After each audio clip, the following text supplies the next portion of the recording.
पुराणम गारुडम पुण्यम पवित्रम पापनाशनम शृण्वंता कामनापुरम श्रोतव्यम सर्वदैवही. गरुड पुराण हे पवित्र आहे, पापाचा नाश करणार आहे, पुण्यवृद्धी करणार आहे, पुण्यप्रदायी अशा प्रकारचं गरुड पुराण आहे. आता गरुड पुराणामध्ये मृतात्म्यांविषयी खूप जास्त सांगितलेलं आहे, पण गरुड पुराण आणि त्यामध्ये सांगितलेलं मृतात्म्यांविषयी हे थोड्या विसंगत नाही वाटत आहेत गोष्टी. म्हणजे गरुड पुराण हा जो काही ग्रंथ आहे याचा सगळ्यात जास्त चर्चेचा जो भाग आहे तो त्याचा अंतिम खंड. मग याच्या पूर्वी गरुड पुराणामध्ये काय आहे असं विचारायचं नाही, यापूर्वी गरुड पुराणामध्ये काय नाही ते विचारा.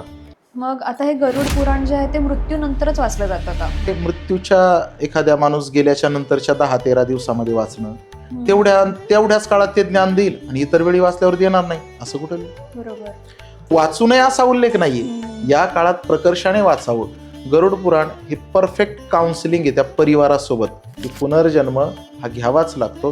कारण मी आता जो जन्माला आलोय तो माझ्या कोण्या तरी पूर्वजांमुळे आलेलो आहे.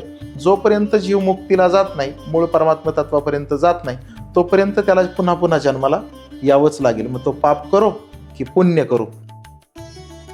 गरुड पुराणात असा काही उल्लेख आहे का की मुक्ती मिळवण्यासाठी काय केलं पाहिजे?